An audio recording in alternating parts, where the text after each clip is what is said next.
Set a course for the Viridian system, maximum warp.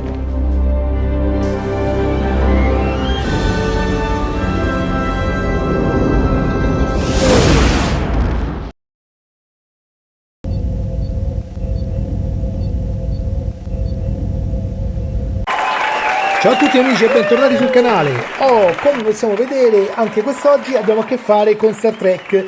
In particolare parleremo del 7 Navette 2, l'ennesima uscita speciale proposta da Eaglemoss e affiancata all'abbonamento che riguarda l'Enterprise D da 70 cm, quella quasi interamente in metallo che stiamo costruendo e di cui vi faccio sempre i tutorial qui sul canale. Bene, questa volta parleremo di altre due navette di queste trasportate dall'Enterprise D. In particolare parleremo dello yacht del capitano, il Calypso, e della Hawking. Hawking chiaramente, come potrete immaginare voi che siete magari appassionati dello spazio, degli studi relativi ad esso, è diciamo la navetta che è stata dedicata al famoso cosmologo astrofisico inglese Stephen Hawking, la mente forse più famosa e sicuramente lo scienziato più importante che abbiamo avuto in questo secolo per quanto riguarda lo studio del cosmo, e in particolare ricordiamo i suoi studi relativi ai buchi neri. Quindi veramente un personaggio importante che purtroppo, ahimè, ci ha lasciati alcuni anni fa. Bene, a questo punto diamo un'occhiata più da vicino alla scatola. Come possiamo notare, il package di queste proposte è molto carino, riporta appunto le immagini delle navette, le scritte Star Trek Next Generation con la navigazione proprio dell'Enterprise D, l'indicazione Enterprise Shuttle Set 2, e ci dice che c'è una navetta tipo 6 che è la Hawking e lo yacht del capitano, appunto il Calypso. Da quest'altra parte riporta ancora le stesse informazioni, però ci fa vedere un'immagine in sezione diciamo laterale dello yacht del capitano. Qui riporta ancora le scritte, mentre da quest'altro lato vediamo in sezione laterale la Hawking. Qui nella parte posteriore riporta alcune informazioni di base relative alla Eaglemoss, eccetera eccetera. Ci viene indicato che è un modello da collezione, non destinato al gioco e soprattutto non destinato ai bambini di età inferiore ai 14 anni. È prodotto in Cina. Qui i soliti riferimenti di Hero Collector, quindi del brand della Eaglemoss. Ebbene, a questo punto possiamo andare ad aprire la confezione e vedremo l'interno. Allora, una volta aperta la scatola troveremo al suo interno due confezioni distinte, una per lo yacht del capitano e una per la Hawking. In più troveremo i loro fascicoletti allegati, fascicoletti che, come dicevo anche l'altra volta, sono fatti molto bene. Ecco, diamo un'occhiata a quello della Hawking. Sono fatti in una carta plastificata all'esterno come copertina, e qui poi ci danno una panoramica abbastanza completa di quello che riguarda il modellino e l'astronave in particolare che viene diciamo proposta, quindi questo shuttle di tipo 6 che abbiamo visto alcune volte in vari episodi della serie, quindi diciamo che non è solo frutto di fantasia ma è stato visto negli episodi. Ecco, come vedete possiamo trovare anche uno spaccato dell'Okudagram fatto in dettaglio. Vi ricordo che gli Okudagram sono questi schemi tecnici proposti dall'art designer, quindi dal creatore degli effetti visuali della serie, Michael Okuda. Ecco qua, dalla moglie Denise anche, ricordiamo. Come vedete ci sono varie scene. Qui addirittura abbiamo un reportage su come è stata girata la scena in cui venne distrutta l'Enterprise D, vedete? Sul Veridiano 3.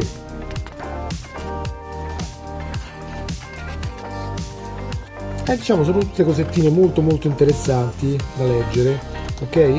Qui c'è anche una panoramica delle varie collezioni proposte dalla Eaglemoss, chiaramente di modellini più piccoli, ma diciamo di cui potrebbe anche far parte questi modelli proposti come uscite speciali. Diamo un'occhiata anche a quello della Calypso. Ecco, la Calypso, diciamo che al contrario della Hawking è in realtà una navetta che non abbiamo mai visto negli episodi, perlomeno per quello che io mi ricordo, nel senso che sappiamo tutti che c'è questo yacht del capitano collocato appunto sotto la sezione a disco, però che io ricordi non è stato mai utilizzato nella serie, quindi diamo per buono che esiste però che non l'abbiamo visto, diciamo, all'opera. Però eccolo qua, diciamo, c'è stato lo schema concettuale con cui è stato diciamo creato, vari studi che erano stati proposti, vedete? Questo mi sembra che è quello della Voyager, se non ricordo male.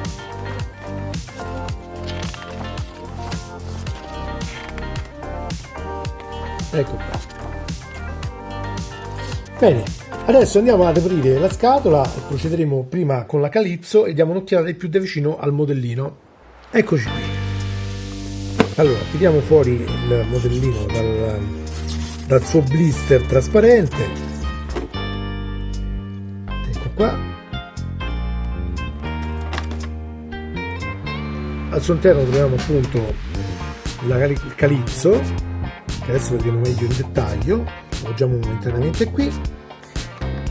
Poi troviamo questo stand trasparente per esporlo, che andrà abbinato a questa diciamo pedana nera. Accoppiando queste due parti avremo un piccolo stand da esposizione. E poi troviamo questi due supportini che servono per tenere esposto l'Ocudagram. Ocudagram che è veramente ben fatto, è un materiale lucido, semitrasparente, può sembrare quasi come una lastra di quelle che vengono fatte in ambito medico. Infatti, se trovassimo il modo di retroilluminarlo sarebbe molto più in risalto e sicuramente farà la sua bella figura esposto vicino al modellino che andiamo a riguardare un pochino meglio. Spostiamo un attimo la scatola. Eccolo qua. Come possiamo vedere c'è la scritta Calypso, è discretamente dettagliato, anche se comunque come modello ovviamente proprio diciamo come navetta non è che abbia delle particolarità tali da risaltare in maniera particolare, appunto, quindi diciamo che rimane molto così liscio, senza delle cose molto evidenti. Abbiamo gli stemmi della flotta stellare, ovviamente gli emettitori degli scudi, eccetera, di trasporto. Ecco, questa è la parte praticamente che noi vediamo attaccata alla sezione a disco. Chiaramente la parte dei carrelli d'atterraggio sono retrattili, quindi questi andrebbero all'interno, e questo è quello che noi vedremo se ci trovassimo sotto la sezione a disco dell'Enterprise al suo centro. Ok, come possiamo vedere questi piedini sono un pochino delicati, alcuni so che li hanno trovati addirittura spezzati durante il trasporto. Anche io credo che a me manchi qualcosa qui, perché vedo che qui manca un piedino e dovrò segnalarlo. Vedete, qui c'è e qui no.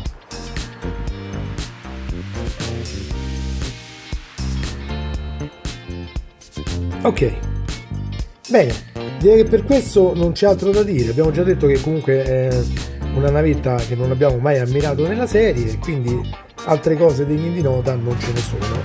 Parliamo ora della Hawking, tiriamola fuori dal suo blister. Ecco qua.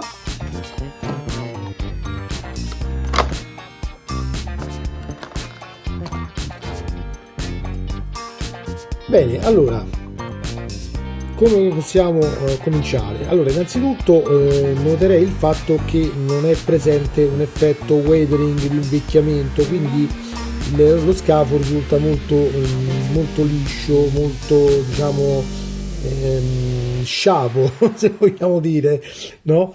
Però comunque diciamo fedele a una nave, diciamo, nuova, quindi non utilizzata più di tanto. Qui noto una leggera imperfezione della verniciatura, come se avesse struciato contro qualcosa. Potrò lucidarla magari con un polish per mitigare un po' l'effetto. Qui notiamo che c'è riportato la scritta Hawking, quindi il nome del famoso astrofisico, qui la scritta Enterprise e qui Shuttlecraft 15 mi sembra. Purtroppo io vedo poco le scritte così piccole. Qui la scritta 1701, qui abbiamo le gondole di curvatura abbastanza carine. Sotto diciamo non ci sono molti dettagli, a parte queste piccole diciamo schematiche così, ma nulla di particolare. E il posteriore, dove è il portellone diciamo di accesso alla navetta, diciamo che è riprodotto abbastanza fedelmente, anche se secondo me andava un pochino evidenziato meglio per far vedere appunto che è un portellone apribile. Cosa possiamo dire? Un'altra curiosità relativa al professor Hawking, a cui questa navetta è dedicata, è il fatto che lui è stato sempre, oltre che un grande scienziato, anche un appassionato di fantascienza ed ha partecipato con diversi cameo a varie serie televisive. Ricordiamo in particolare quando partecipò a TNG, appunto, nel 26esimo episodio della sesta stagione, se non ricordo male, il ritorno dei Borg, dove partecipava diciamo simulando un'ambientazione del ponte ologrammi ad una partita a poker insieme a Data, il tenente comandante Data, quindi il terzo ufficiale dell'Enterprise, e insieme agli altri fisici famosi della storia, Newton lo ricordiamo che è il padre della fisica moderna, e il professor Albert Einstein, anche lui famosissimo scienziato, molto molto noto per la famosa equazione E uguale mc al quadrato, il più grande esperto di fisica dei tempi moderni, se vogliamo, no? Anche se il suo studio era più relativo alla fisica in generale che allo studio magari proprio delle stelle nello specifico, come invece magari era più diciamo inoltrato il professor Hawking. Però entrambi sono sicuramente delle menti eccelse che hanno portato avanti la scienza in maniera diciamo molto approfondita nell'ambito di questa nuova era moderna che ci riguarda e dove viviamo, e sicuramente noi li ricorderemo sempre e li ringrazieremo all'infinito per tutta la sapienza che ci hanno regalato con i loro studi. Come possiamo vedere, questa navetta non presenta altri dettagli particolari da menzionare. La parte diciamo dei vetri del cockpit sono chiaramente solo verniciati in nero, ma d'altronde anche negli episodi erano così, non è che mostravano trasparenze particolari. Dall'altro lato anche riporta le stesse scritte che abbiamo viste dal lato opposto, e quindi diciamo che per quanto riguarda questa navetta possiamo concludere. Bene ragazzi, questo è quanto. Ovviamente non c'erano molte cose da dire, a parte il fatto che possiamo dare una valutazione di massima di questo set. Per quanto mi riguarda apprezzo molto la Hawking, soprattutto per un certo affetto che nutro nei confronti del professor Hawking, uno scienziato veramente eccezionale che ha lasciato tanto all'umanità con la sua scienza. Apprezzo un po' meno la Calypso, lo yacht del capitano, principalmente per il fatto che non l'abbiamo praticamente mai ammirato in azione nella serie, quindi ci sono un po' meno legato, anche se comunque a livello modellistico sono entrambe molto carine. Sono realizzate entrambe in metallo die cast, alcune parti piccoline sono chiaramente in plastica, come gli inserti delle gondole di curvatura nel caso della Hawking, e come i carrelli di atterraggio nel caso della Calypso. Questa Calypso è molto delicata perché, come avete visto, anche a me è arrivata con una piccola imperfezione, con un piccolo piedino spezzato. Comunque ho provveduto a sistemarlo con un goccettino di colla al cianoacrilato, quindi comunque penso che non richiederò la sostituzione, anche perché comunque l'incollaggio è venuto abbastanza bene, e quindi diciamo che possiamo lasciarlo così. Potevano essere fatte meglio? Beh sì, forse, ripeto, una migliore pannellatura degli scafi avrebbe risaltato molto meglio le forme e avrebbe dato magari un'impressione un pochino più realistica dei modelli, però comunque sia la loro fattura non è male, non sono fatte male. Poi diciamo anche che al prezzo con cui vengono proposte per gli abbonati alla collezione dell'Enterprise D è veramente una proposta da non lasciarsi scappare, perché con poco più di 35 euro ci portiamo a casa ben 2 modellini, quindi tutto sommato è una cosa che si può fare tranquillamente. Vi ricordo che è possibile acquistare probabilmente queste navette anche singolarmente tra le varie collezioni proposte dalla Eagle Moss sul proprio sito internet, per chi di voi magari ne volesse una in particolare. Per tutti gli altri che invece sono già abbonati alla build up dell'Enterprise D, queste vengono proposte come acquisto, diciamo, opzionale per chi vuole. Chi non le vuole può rinunciare tranquillamente. Bene ragazzi, per ora è tutto. Vi preannuncio già che mi sono arrivati i pezzi nuovi da montare per quanto riguarda appunto la build up dell'Enterprise. In particolare questa volta avremo anche il display su cui verrà posizionata l'astronave, il display quello fornito in versione economica, non quello deluxe, perché quello deluxe ancora non ci è stato annunciato quando verrà proposto, però comunque dovrebbero darlo anche quello in acquisto separato. E quello sicuramente è molto più bello, perché come vi ricordo ha quella base specchiata e illuminata che sicuramente risalterà al meglio il modello, ma comunque queste cose le vedremo meglio nel prossimo video in cui faremo appunto il tutorial di montaggio. Bene, per il momento è tutto, io vi saluto, vi ringrazio per la visione, vi do appuntamento anche nelle live dei nostri amici di Extra Trek, un bellissimo sito internet in cui troverete tutte le informazioni relative a Star Trek e ai vari franchise della fantascienza. Le live dove anch'io faccio la mia piccola parte delle volte, parlando appunto di modellismo o anche degli episodi delle varie serie insieme a tutti gli altri della crew. Io vi do appuntamento allora alle live con loro, vi do appuntamento ai miei prossimi video e un buon proseguimento a tutti. Ciao ciao ciao ciao. Lunga vita e prosperità a tutti.